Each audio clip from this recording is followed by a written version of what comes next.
Salut les pyjamateux, salut les pyjamateuses. Aujourd'hui, première spécialité, cours sur les suites arithmétiques. Comment faire pour prouver qu'une suite arithmétique, visuellement, graphiquement, et surtout par le calcul. Alors tout d'abord, un rappel des définitions. Une suite arithmétique, si pour passer d'un terme au terme suivant, on rajoute toujours le même nombre, R appelé raison. Là, ici, ça permet d'avoir une formule qui donne UN en fonction de n, c'est que UN est égal à U0 plus n fois R. Cette formule, c'est la plus importante. Si on n'a qu'une qu'il faut que vous reteniez, c'est celle-là. UN est égal à U0 plus n fois R. Après, il y en a une deuxième qui est très sympa aussi. UN est égal à UP plus n moins 1, UP plus n moins P fois R, pardon, où n moins P, en fait, calcule le nombre de termes d'écart entre UN et UP.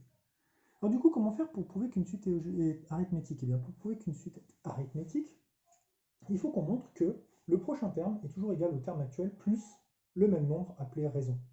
En fait, il faut qu'on montre que UN plus 1 est égal à UN plus R. Mais attention, on ne doit pas le montrer sur un exemple, on doit le montrer pour tout n.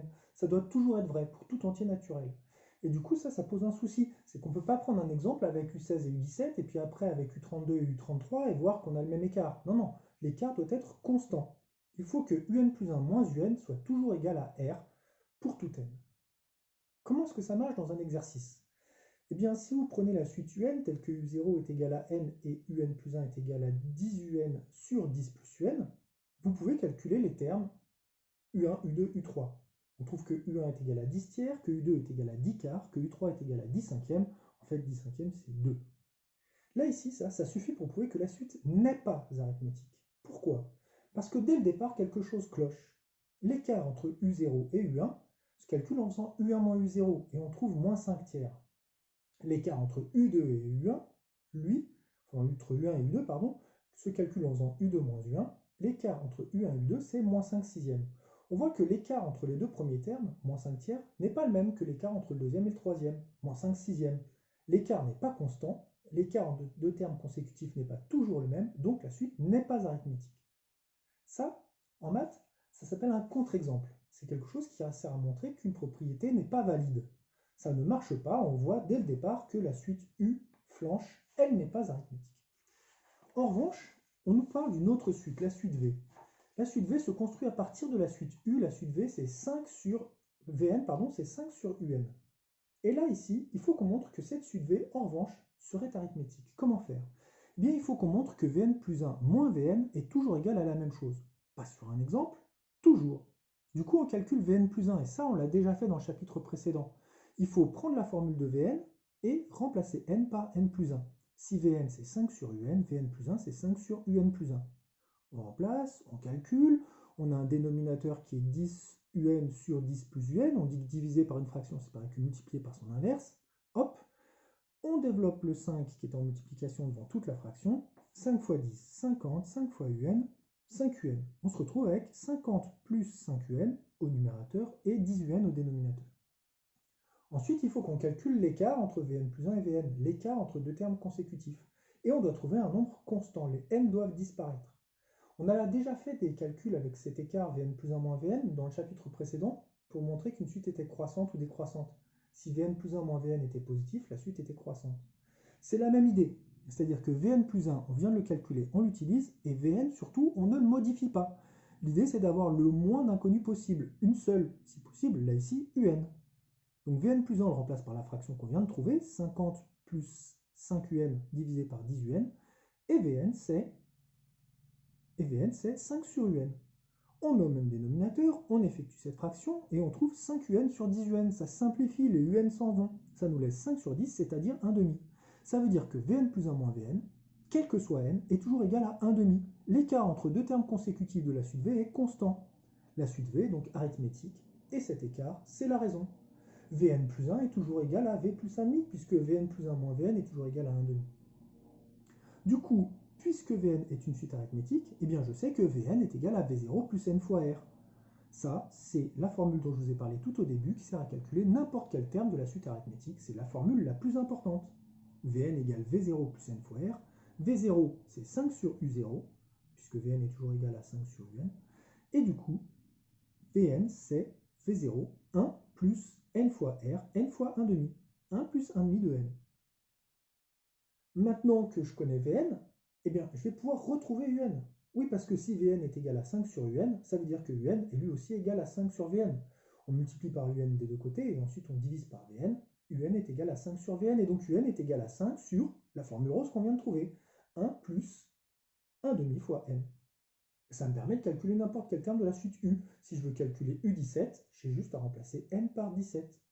Cette nouvelle formule rose pour la suite U est une formule définie en fonction de n. Je peux directement calculer n'importe quel terme. La première formule, un plus 1 est égal à 10 un sur 10 plus un, était une formule définie par récurrence, une formule qui ne permet de calculer que le prochain terme. Pas très pratique pour aller calculer U17 puisqu'il eût fallu utiliser U16 et U15 et U14, etc. etc. Maintenant, comment faire pour voir à quoi ressemble une suite arithmétique lorsqu'on la représente graphiquement? Eh bien, GeoGebra sait très bien faire ça. Donc alors, l'énoncé, un internaute, appelons-le Jean-Kévin, a téléchargé 17 épisodes de Noruta. On représente ça dans une suite, donc le premier terme vaut 17, et chaque semaine, il télécharge 9 épisodes. C'est typique d'une suite arithmétique, puisque là, ici, on aura 17 plus 9, plus 9, plus 9, plus 9. Chaque semaine, il rajoute 9 nouveaux épisodes. La progression est constante, c'est une suite arithmétique. Voyons voir ce que ça donne graphiquement.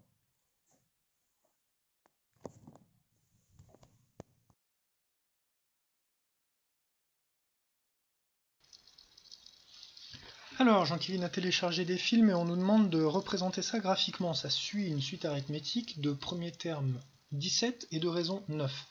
Là, ici, GeoGebra sait très bien faire ça. Donc, on ouvre une fenêtre GeoGebra et on ouvre un module tableur à l'intérieur de GeoGebra. C'est là-haut, là, ici, dans Affichage. Hop là, si vous voulez un tableur, vous cliquez dessus. Je l'ai le tableur. Je fais une colonne pour le rang, une colonne pour le terme. Là, ici, le premier rang, c'est 1. Le deuxième rang, c'est 2. Et plutôt que de tout taper, hop là, je sélectionne mes cellules et je les étends. Voilà mes rangs.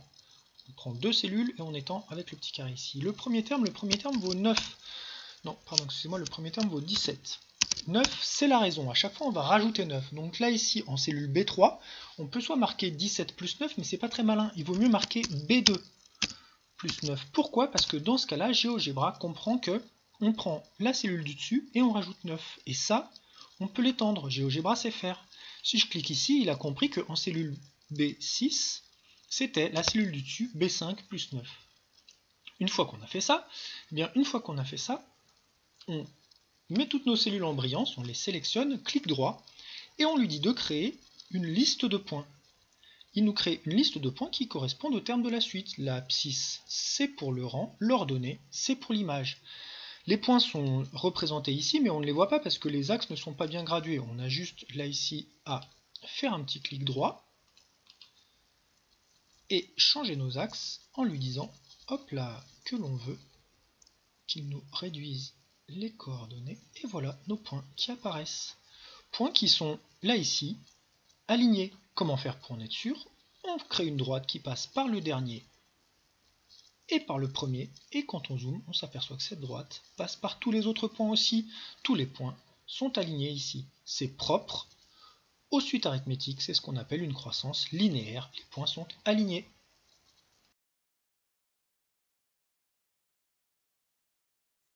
C'est quelque chose que vous pouvez aussi faire sur votre calculatrice, surtout si vous avez une Numworks, elle permet de le faire très rapidement, très facilement. Vous savez normalement représenter une suite, il suffit de taper la formule de la suite et ensuite d'aller dans graphique.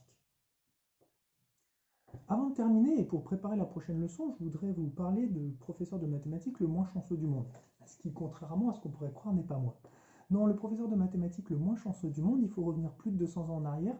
C'est un professeur qui habitait en Allemagne et qui avait la malchance d'avoir dans sa classe un élève qui s'appelait Carl Friedrich Gauss, qui était un génie. Malchanceux du coup le professeur parce que quand on a un génie dans sa classe, eh bien, l'élève sait tout faire tout le temps, tout le temps, tout le temps, et parfois il le fait remarquer de manière continuelle, ce qui est un peu fatigant pour un enseignant.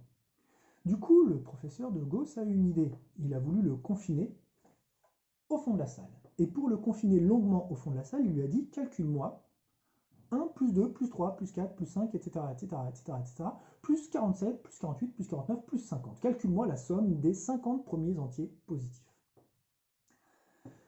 Il s'est dit qu'il allait enfin être tranquille pour la journée, que l'autre allait lui faire toutes ses additions, et 35 secondes plus tard, Gauss revient en lui disant « Monsieur, j'ai fini ». Alors évidemment, l'enseignant lui dit « Mais tu te fiches de moi, je vais te punir ». L'autre dit « Non, non, j'ai trouvé, ça fait 1275 ». Et pourquoi? Eh bien parce qu'en fait, Gauss a eu l'idée suivante. Pour calculer 1 plus 2 plus 3 plus 4, etc., etc., etc., plus 50, il a rajouté la même somme, mais dans l'autre sens, en dessous. 50 plus 49 plus 48 plus 47, etc., etc., etc., plus 4 plus 3 plus 2 plus 1. Pourquoi est-ce qu'il a fait ça? Parce qu'il a remarqué que quand on faisait les opérations en colonne, on trouvait tout le temps la même chose. 1 plus 50, 51, 2 plus 49, 51, 3 plus 48, 51, 4 plus 47, 51, à chaque fois 51.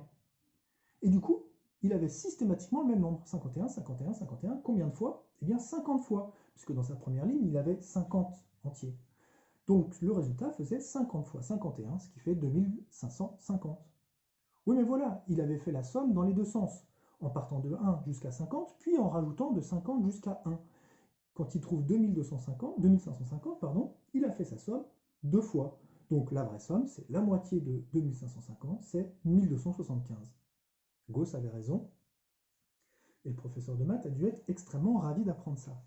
Plus sérieusement, ça ouvre une porte, puisque ça nous permettra de parler dans le prochain cours de la somme des termes d'une suite arithmétique, comment faire pour faire le total des termes d'une suite.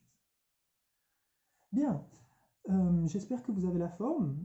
Ça commence à être un petit peu lassant cette histoire-là, mais c'est pas fini. Ça sera bientôt les vacances, on verra comment on se débrouillera pour faire des vacances apprenantes, comme le dit notre ministre. Et donc, bon, on trouvera une solution. En tout cas, accrochez-vous et j'espère que ça va bien. Pensez bien à vous aérer de temps en temps, à aérer l'intérieur, ouvrez les fenêtres, les trucs comme ça. Ne sortez que si vraiment vous en êtes obligé en revanche. Mais voilà, c'est important de prendre le soleil, ça a l'air de rien, mais voilà, ça vous fera du bien. Donc si vous avez la chance d'avoir une fenêtre qui donne au soleil, profitez-en. Voilà.